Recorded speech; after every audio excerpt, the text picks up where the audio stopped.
All right, Mr. Todd, welcome to the Man Talk Show. How you doing today? Hi, thank you for having me. I'm good. I can say that. I'm good. How are you? That's good. Yeah, I can say that I'm Yeah, good. Yeah, wonderful. Let's dive straight in, man. Why is modern love let's. and relationships such a mess? What the fuck is happening? Well, relationships are really, really challenging. They are going to stir up everything from our past, our present, cultural shit, trauma, wounds, absolutely everything. And that's going to happen, and it's going to feel extremely overwhelming. And none of us really have that many tools to manage our emotions, to communicate properly when we're having large emotions. And so we're kind of walking into this very scary place. So relationships generally are very hard. They're going to stir up very difficult emotions. But then we start thinking about what we hear about relationships, the pressures around relationships, the new social values around relationships.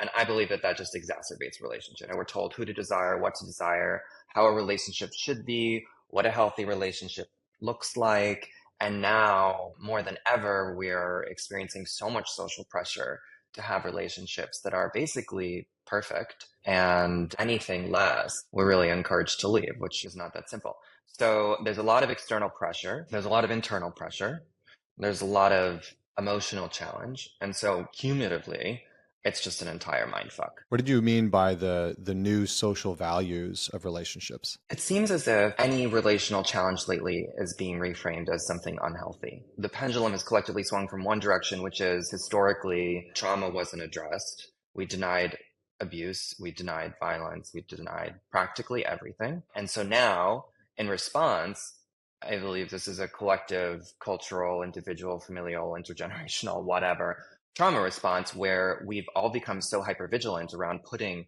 relational challenge under the microscope to the point where we're viewing relational challenges as unhealthy. And so, as opposed to working through these challenges and being present for those challenges, both for ourselves, our partners, and our relationships, we often hit a wall of, is this right? And then spend days, hours, weeks, months, and years agonizing over the details of a relationship with everybody but our partners. So these are the pressures. These are the new social values in terms of what we expect now from our relationships, that they should be basically everything all the time, with little room for disappointment, with little room for unfulfilled need, with little room for conflict, and with little room for self doubt. When the reality of our relationships is it's filled with self doubt, it's filled with disappointment, it's defined by forgiveness and tolerance. I could go on and on, but those are the values. No, I think that's important, right? I grew up in the peak Disney generation where Disney was really pushing this view or this perspective of love, of romance. And I think it's everywhere. It's not just Disney, rom coms and modern movies that make relationships look like this whimsical thing where everything's perfect. And of course, there's a little bit of hardship, but at the end of the day, you sort of find your way through it in a very comical kind of way and come out the other side, and everybody loves everybody and it all works out really well. But that's not the reality. Did you see Marriage Story with Adam Driver and Scarlett Johansson? No, I didn't see it because I think everyone said it was really depressing, and I was like, well, I'm not going to watch that. Again, and I watched it, and I think it gave a real look into what some couples go through where they love each other, they can't make it work. There's lots of tumultuousness and heat and resentment that builds up over time, the complexity of both individuals' lives coming together in the relationship. And it was raw. There's moments and there's scenes in that movie where you're like, fuck, some people are having these types of arguments that are very real. I'm curious, based on what you're talking, these new social values, do you think that people have become more fragile relationally, more fragile individually? Like, how would you define that? I don't know if I would say people have become more fragile. We've been given permission to feel more sensitive. We have permission now to feel our feelings. We have permission now to call them out. And we have permission now to want more from our relationships. So I don't know if I would phrase it as a fragility, but just more of an expansiveness and a richness to our emotional and relational lives, which I think historically older generations might view that as fragile or weak, because historically feeling emotions, expressing them, asking for validation really wasn't part of the equation. So I think we've just become more open. And in that place, it is a much more vulnerable place. And vulnerability is really scary. And so I think that it just creates a lot of anxiety. So we are not necessarily fragile. I think everybody is deeply, deeply relationally anxious, and for good reason. It's scary. So would you say people are less competent with being transparent and authentic? Is that a better way to frame it? I think people are less educated and therefore less skilled. We're still getting all of this fairy tale information, partly from Instagram, partly from TV and media, and all of the pop culture places that we can witness life unfolding. And so that leads to less competence. But I do believe that relationship is a skill that we need to learn, and most people don't get the opportunity for a variety of reasons, but it is a skill. And so, yeah, sure, everyone's incompetent. How do you think something like Instagram and TikTok then have impacted relationships? Because I think sometimes, from my view, I do think that there's a lot of accounts that help and support and that give good information. And at the same time, it seems like there's a lot of people that then are now becoming psychoanalysts, and they're psychoanalyzing their partners and labeling them. And it's like, he's a this or she's a that, avoidant attachment, anxious attachment, BPD, narcissistic personality disorder, like all that type of shit gets slung around. I think there's pros and cons to it, but how would you say from your perspective that the education on social media has impacted couples and relationships? The labels, the diagnoses, everyone's a toxic narcissist. It's a bit out of control. I generally love all of the good and bad content on social media. If I was growing up and had access to this type of information, regardless of the quality, I think I would probably have fared much better in my emotional well-being as a kid. And my last relationship may have been better as well. There's a whole spectrum of information on social media. I do think that the presence of content is really fucking great. Even just the memes that satirize mental health or relational challenge, great that we can start laughing about some of the things and acknowledging them. I think it's less of a content issue and more of a user issue. And the same thing I would say about dating apps. People are like, all dating apps terrible and we have algorithms and blah, blah, blah. Sure. But also it's a user issue. It's how we've internalized culture and to understand things in such a black and white way. So when someone is presented with content that is a bit black and white, and we could say maybe there's some nuance there, most people don't want the nuance. Most people Mm. want the black and white. They want direction. They want answers. They don't want to tolerate any kind of pain or challenge. And so it's a user issue in people seeking out specific information, and they can get it because TikTok, Instagram, blogs aren't designed to communicate nuance and complexity necessarily.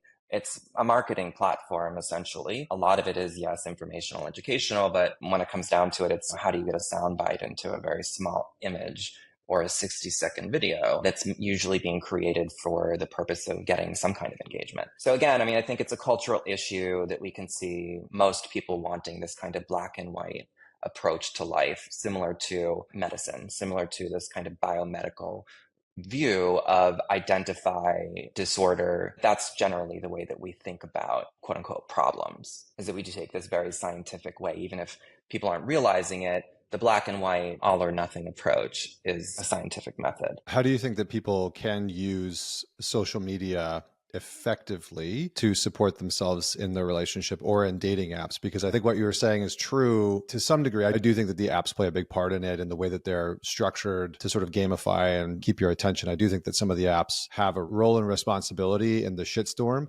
but the user part is true. How you use it is very important. How would you say people can use social media to educate themselves about relationships? And then how would you say people can best use something like dating apps? I feel like most people have a pretty negative view on most dating apps. I agree with you with the app thing. I'm just thinking about if we want to create change, if we want to have people feel more in control. I don't know Mark Zuckerberg or whoever the fuck controls all of the social media rules and algorithms. It's shaping and defining culture. But we are also part of culture. So I think the onus really does fall on how we can better use it. How do we do that is to really start thinking about things, honoring our lives and our relationships and the complexities that they fundamentally include. To stop looking for these kind of black and white solutions, that if you're not looking for nuance, if you're not honoring complexity, you're missing something. You're avoidant in one way or another. To really be able to take more of a systemic approach to the ways in which we're thinking about things, as opposed to they're toxic, they're bad, or I'm toxic and I'm bad. Because it's usually one or the other. It's either them or me. The blame, the contempt is for others or ourselves, or both. Within that context, there's a huge story. It would be best for people to approach all of this content on social media and everywhere, opinions of friends, with thinking more deeply about the story and the context behind the experience, as opposed to evaluating the experience. So to take a post or reel or whatever the fuck and to say, okay, that's interesting. How does this fit into my story and what is my story? As opposed to how do I evaluate this relationship based on this information? I think that's interesting. One of the things that I found is also creating some restrictions around it, like some limitations, because we have access to it all the time. And having some of those restrictions and limitations can be helpful. And then curating what you follow, because the algorithm can just serve you up shit soup, just constantly feeding you stuff to just try and keep you on the app. And same with dating apps. I know some of the founders of some of the top dating apps that are out there, and it's it's no different than anything else. They're designed to keep people on the app. And when you look at something like Tinder, it's designed to hook you in. And the algorithm is designed to continue to keep you swiping. And there's a very specific way that it does that by hijacking your dopamine centers and making sure that every fourth or fifth person that you see is intriguing enough to you that you stay there. And that sort of hunt part of our brain center that's baked into our evolutionary pieces gets activated. But I do think that we have to have some limitations and restrictions around it. I remember I worked at Apple, this is a long time ago, and I remember watching this one young guy in the break room for weeks, every day on his break. He would spend the entire time swiping through Tinder. And I was like, man, what are you doing? Are you having any luck? How's this going? And he's like, yeah, I'm having dates and I'm talking to women and I'm getting laid. And I was like, but you spend all of your free time at work on this app just swiping through and like talking to people. Like, is that a good use of your time? And it was interesting because for weeks and weeks and weeks, that's what he spent his break time doing. He's just so hijacked and obsessed by it. Let's kind of take that and go into why people get so lost in love and relationships. Obviously, there's the neurochemicals in our brain that helps, but what else is really going on that causes us to lose a connection to a deeper sense of self when we get into relationship? We kind of fundamentally lose a piece of ourselves. The chunk really depends on the person and their specific story and their history and their trauma. When you go from living a life as an I and you shift to a we or an us, that's a fundamental shift in your identity. This idea of self-loss as being this horrible thing, it's kind of hard to enter a relationship without losing touch with a piece of yourself. And that's not to say that you shouldn't attempt to get it back or work on that. It's just to say that when you merge with somebody else and you integrate lives together, compromise and negotiation and co-authoring a relationship and a life together causes some parts of yourself to disappear completely,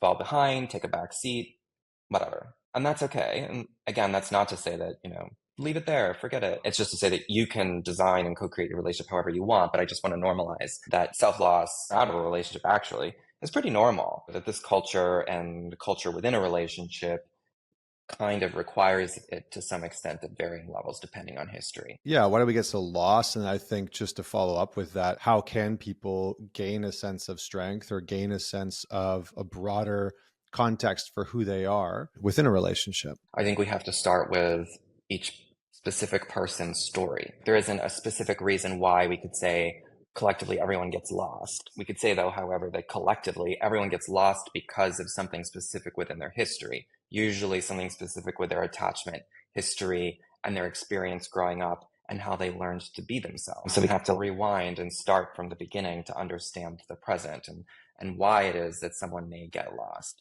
And that is specifically related to attachment relationships, how we learn to love, how we learn to receive love, who we have to be to get that love. Many people had to really suppress themselves during childhood. Many people weren't nurtured, weren't given the space to be themselves. And so as a result, later on in life in their adult relationships, they're going to participate in these relationships in very similar ways. So that's a really big piece of it.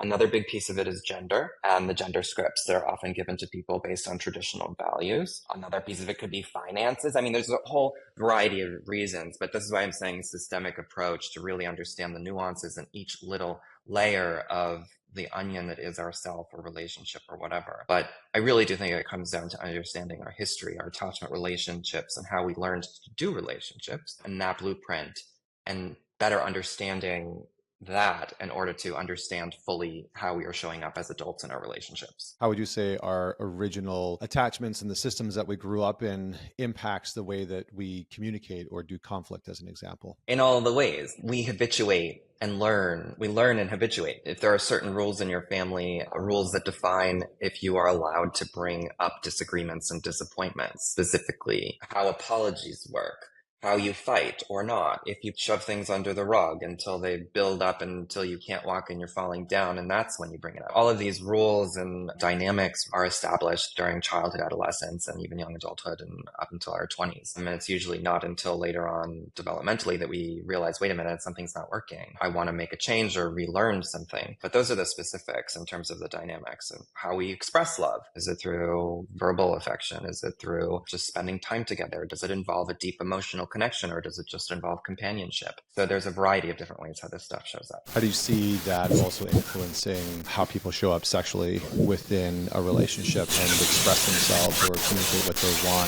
desire-wise? That's complicated. It's both in terms of culture and history. Our sexual selves and how we express ourselves and communicate it is both based on the cultures that we exist in. So religion, school, sex ed, cultural values around sex, gender, identity, stuff like that. But also they're shaped by more psychological and relational dynamics like attachment relationships. Many people, their parents weren't interested in them as kids and didn't ask questions and didn't empower them to verbalize themselves. Later on as adults, or when they start having sex, they're certainly not going to, during the most vulnerable thing we can do with a partner, say, this is what I want. I want it exactly like this. Let me show you exactly what I want because this is what's most pleasurable for me. The exact opposite happens is most people then, with parents who are disinterested, sexually will not be able to be assertive with their needs or preferences and may even feel shame about them based on some of those cultural aspects. So it shows up directly. But most people, when they experience that, they think there's something just specifically fucked up with them, when it's really a very meaningful story. Yeah, it's usually an unconscious pattern that's emerging. Yeah. How do you work with people when there is a disconnection between them sexually? Let's go through a couple different situations, because I think sex is usually the place where all of the relational challenges show up, what Jung called the shadow shows up, where our fears and insecurities show up. And so it really is the intersection where all of that comes to bear. Let's say a couple, one person is wanting more sex than the other person, is wanting more sexual connection on a frequent basis. How do you work with them, and what elements are important for them to know about in order to either bridge that gap or understand one another so it's not causing so much conflict? That's basically every couple.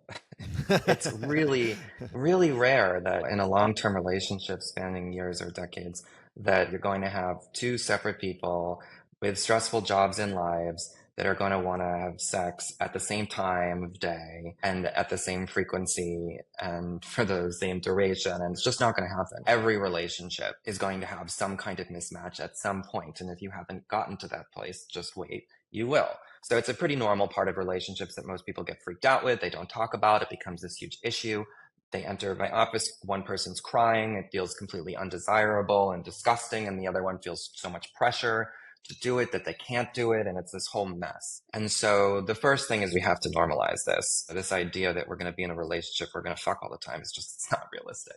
So it's okay. It's not a red flag, but it does require some exploration and some communication and some understanding. So what I would normally do is I would start with the normalizing thing, but I'd also want to know about different aspects of the relationship, because sex can be impacted by different dynamics in a relationship, as can desire.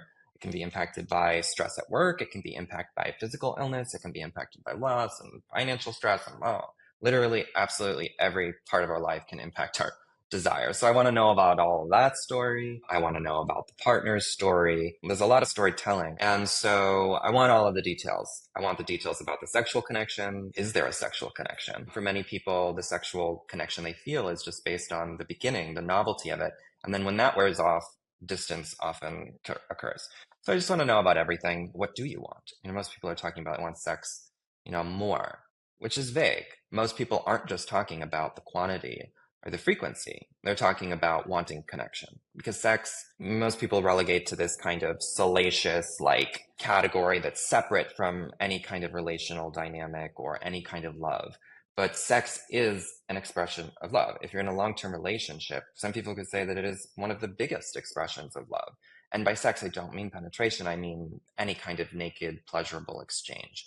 that's mutual. So for many people, sex is love. I want to know the whole story about that. It's really important to understand sex as a story rather than a position or a frequency issue. And that's why I think a lot of the challenges with sex arise, is that people are just thinking about their genitals. They're just thinking about how much, as opposed to the who, what, when, where, why, the whole fucking huge cloud of factors that really influence our own sexuality, our partner's sexuality, and how the two come together. So having a couple, let's just say, talk about what their stories are about sex, the meaning of it for them individually, the story that they have about sex in the relationship, all of those pieces. Also, what was the story about sex growing up can also really be informative. Sounds like that's a huge part of what you're talking about, especially if there's different religious upbringings, which can really influence the story around sex. That can play a big part in it. Okay, that's helpful. You talked about like different times of the day. I think one of the things I've heard a lot of couples talk about is he's a morning person and she's an evening person. He's a this and he's a that, or she's a this and she's a that.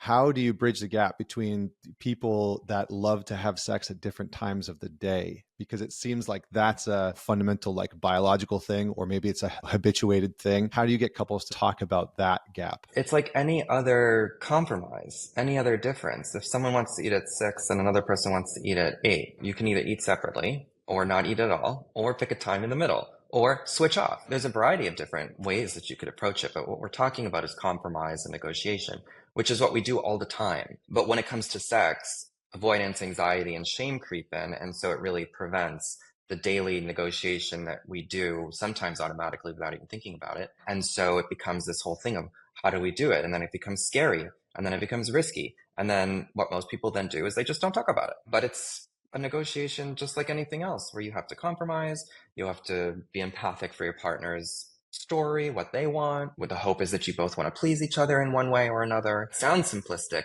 because I think at the surface it is, but there's so much beneath the surface that prevents people from accessing that kind of, well, let's do 7 o'clock and just meet in the middle. But that's basically what has to be done. What about talking about sexual desires or fantasies that are confronting? Like, I have a male-oriented audience, although I do have a lot of women and quite a few like gay couples that tune into the show. I preface that because men oftentimes want, what are the 3 things that I should do? And what are the 5 things that I should do?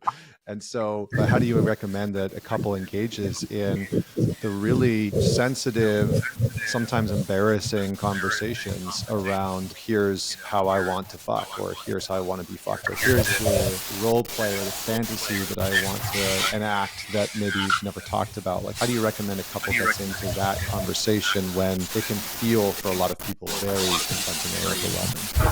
Harder not to, which I think is something for people to just play on repeat to themselves, that it's harder not to have these conversations. We're talking about our bodies. We're talking about a loving connection. We're talking about a big deal. And so if we're avoiding and not speaking and communicating and expressing and honoring and blah, blah, blahing, that's a lot harder because it creates disconnection. It reduces pleasure. It reduces the frequency of orgasms.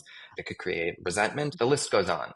So it's much harder to avoid these harder conversations than it is actually to just feel uncomfortable and have them. So people have to be reminded that they're capable, competent, and can be resilient in the face of this discomfort and actually fare better to tolerate some of that discomfort than if they were to just say, it's too uncomfortable, I can't tell them this, they're going to be upset at me.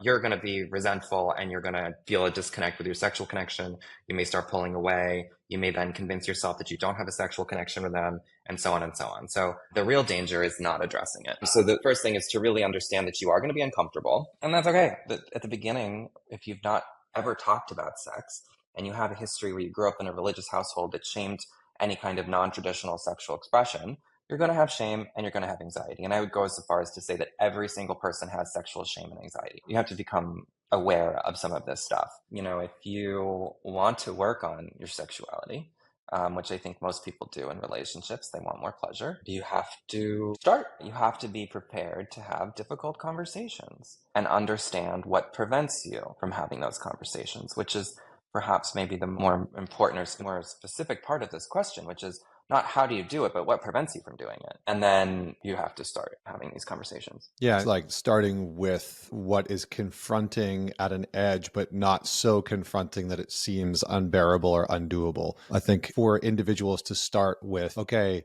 this feels uncomfortable, but I feel like I can talk about that. But this feels extremely uncomfortable, and that feels like maybe too much right now. And so it's like taking the path of least resistance sometimes can be really helpful to just begin that. I've noticed in working with people that the more repressed or more suppressed things are, the more they have a desire to talk about the biggest, scariest thing. And that's part of what's keeping them stuck. It's like, I got to talk about this big thing that I want to do or try, instead of starting with the thing that will lead you down that path. Does that make sense? You ease into it. Lube it up. You also don't There you need to go. just out of the blues talk about like, how was your day? Oh, it's fine. When you give me a blowjob, you can simply say, okay, can we just talk about something we haven't talked about sex in a long time. This is something important to me, important to us in our relationship. Are you open to having more conversations about this? Start really slow. You don't have to dive into you give terrible head or whatever, or why don't you give me more oral sex, or I don't know. I think just getting on the same page of, can we talk about this, is a really great place to start. This is important to me, you're important to me. Can we build on a conversation that's ongoing about sex? Where do you think couples go wrong sometimes in these conversations? Like, are there patterns that couples fall into when it comes to not prioritizing their sexual needs, or starting to go down that path and then having it go sideways? There's so many. People can become very blamey and critical. And so when it comes to sex, it's the last thing you want to be blamey and critical about. You really want to approach sex with a soft and caring and loving tone and manner. And that's kind of the first issue, is you'd never want to touch me, people say, or why don't we have more? It's very blamey, as opposed to enlisting your partner, collaborating, and making it something that can actually be fun. Because at the end of the day, we have to remember that we're talking about sex. This isn't death. And it's something that has to be fun and light and collaborative and bring a couple together. It's a really big issue that couples have, is if they're avoiding it for so long that they get resentful, and then when it finally does come up, it bubbles out in this contemptuous, critical, blamey way. So you don't want to do that. Oftentimes, the other thing is that someone will bring it up once and then say, I brought it up, I told them, and they didn't do anything. Talking about sex is an ongoing conversation that you may have to bring up a lot. You can't just provide your partner with a directive or a preference or tell them something and then expect, because I told them to, they should do it. Although that's how we often approach most relational things, whether it's sex or giving me more, fill in the blank. Oftentimes our partners are resistant or have challenges talking about sex because of their own issues. And it's so hard not to take that personal or not to shut down, but many people are personalizing and shutting down. It's incredibly difficult not to, but keep at it. It has to be ongoing. Don't shut down. Don't give up, because that's what happens is people bring it up and their partner says, no, I don't want to talk about it. Not right now, whatever.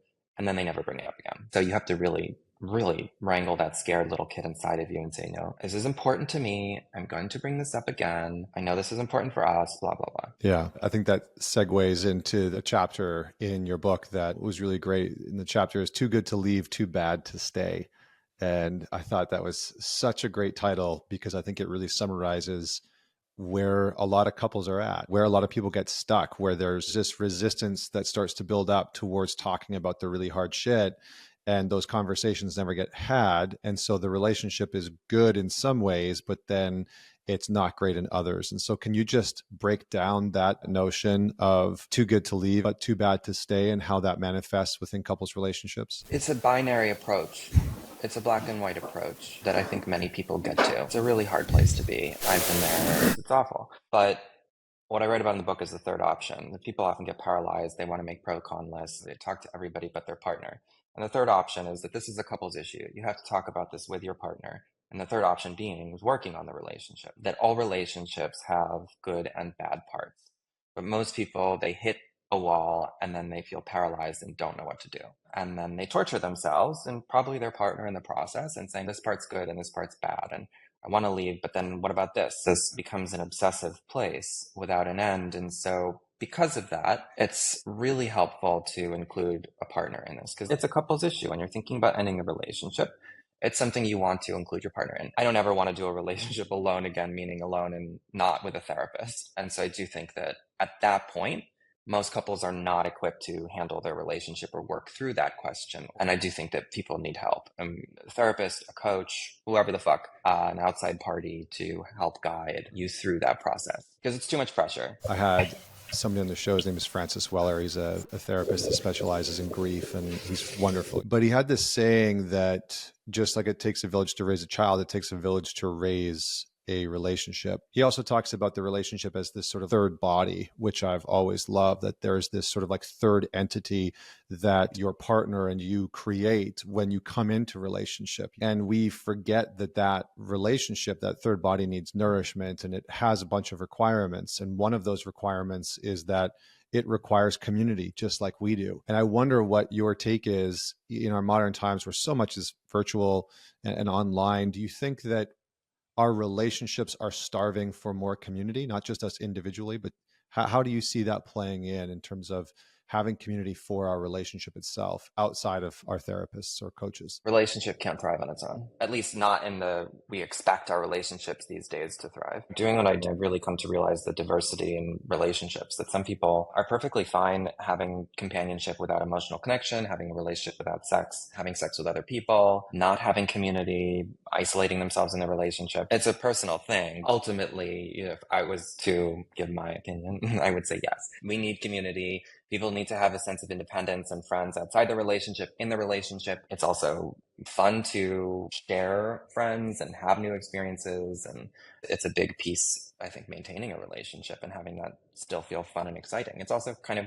hot to see your partner socialize and different aspects of themselves and see their personality really come alive in a way that's separate from who they are with you.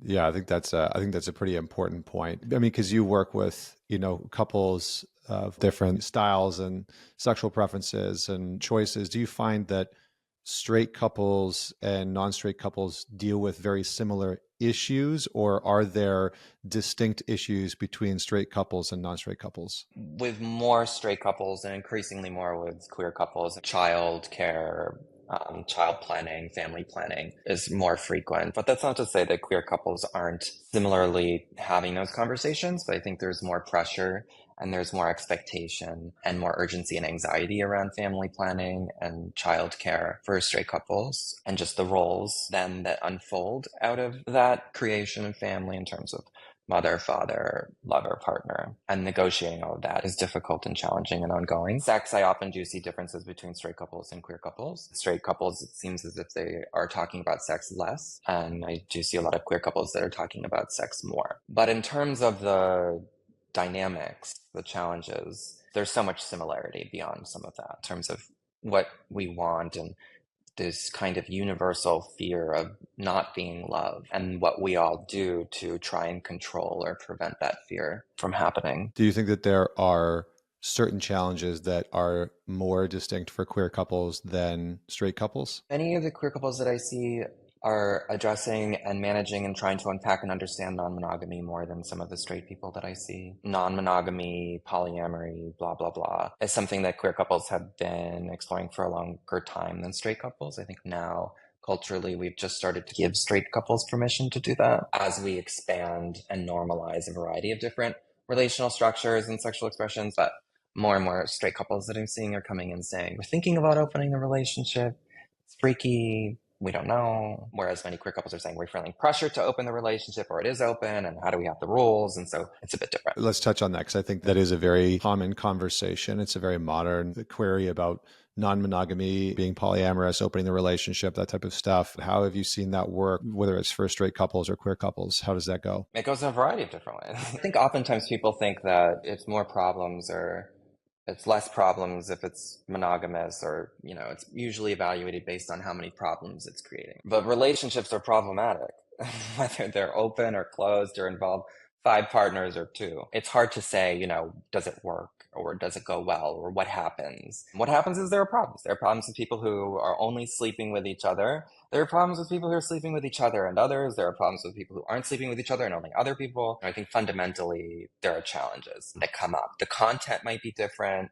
The lyrics might be different, but the music remains the same. What are some of the ground rules or some of the structure that you've found to be helpful if a couple, for example, is looking to open up their relationship? And sometimes it's helpful to have an expert's opinion on that. So for the people that are considering opening a relationship, what should they consider before they even go down that path? And then what's some of the structure that they can put in place to support that transition? First, opening a relationship isn't a solution. It's not a solution to conflict or lack of sexual connection.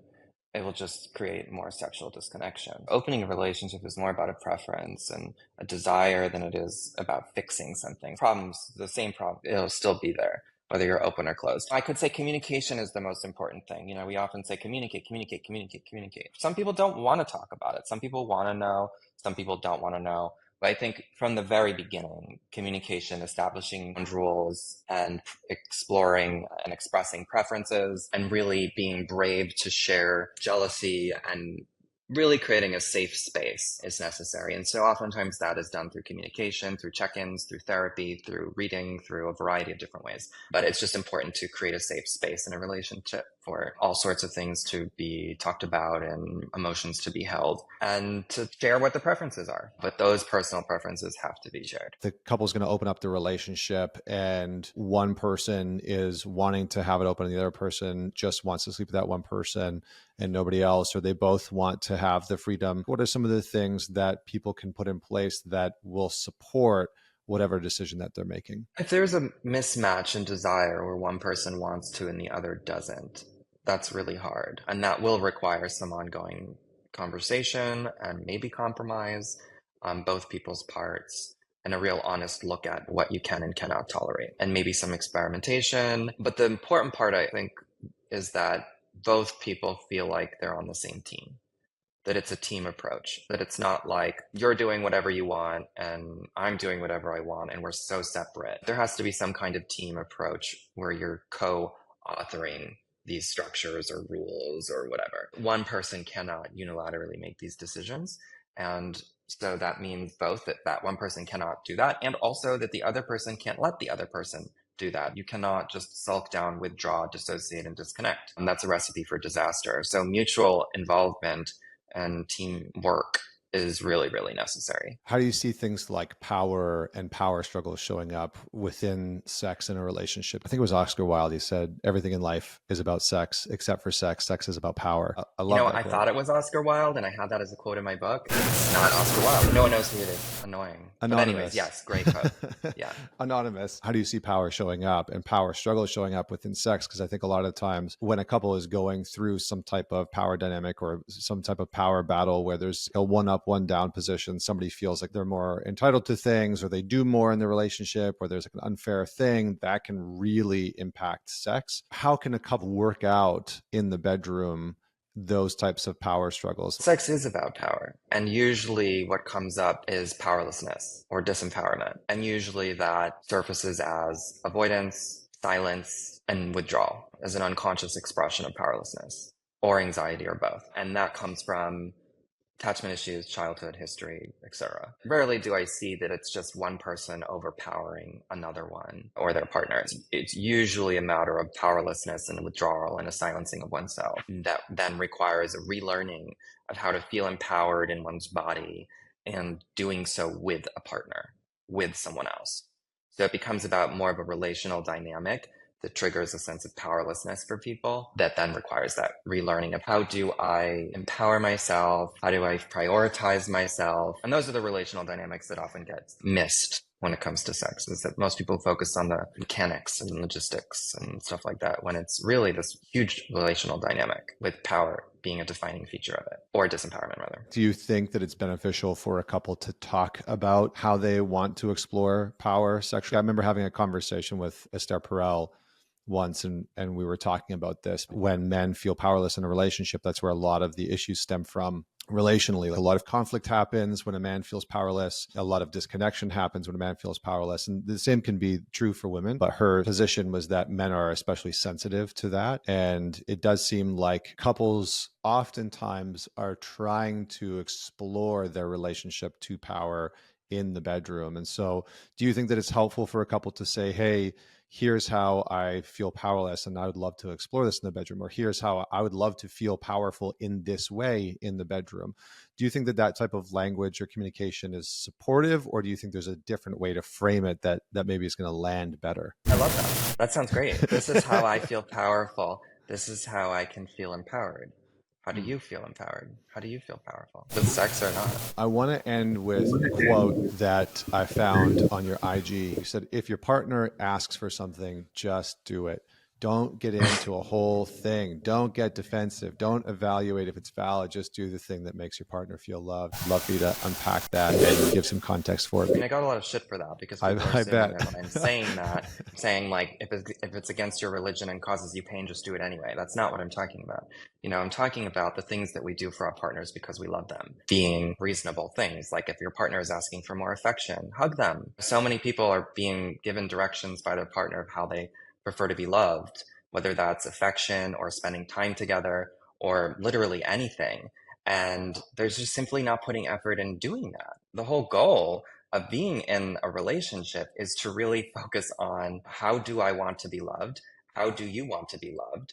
And really doing that. If you're not doing that, don't be in a relationship, to be really blunt about it. I see so many couples when it's like someone is longing so desperately for their partner to simply just text them more often, or to make a date night for them, or to hold them, or to ask them questions. Then there's another partner who's just simply not doing it. If there are things that we can specifically do that will have a positive impact on a relationship, we have to do them. And if you can't do them, then there's a really big story that both partners need to explore as to what that means, especially when it's something like more affection or positive affirmations or attention or time together or, you know, major things that create that metaphorical glue that keep couples together and sustain connections. You know, we want to do those things. If you love going to the baseball and your partner fucking hates it, go to the baseball game once in a while with your partner if they want you to go. We do things for our partner in that sense. But the minute we withdraw, refuse, stamp our feet, there's something going on there to look at. Listen, man, this has been great. For everyone that is out there, you should definitely go and check out Todd's book, How to Love Someone Without Losing Your Mind. Todd, where would you like people to go to read more of your work and just learn from you? You can find me on Instagram at Your Diet Nonsense. Awesome. It's a great handle, by the way. I love that one. Thank you so much for tuning in, everybody. Don't forget to man it forward. Share this episode, maybe with your partner, maybe with your person. Share it with somebody that you think would enjoy it and that you might want to have a conversation about what we got into. And as always, until next week, Connor Beaton signing off.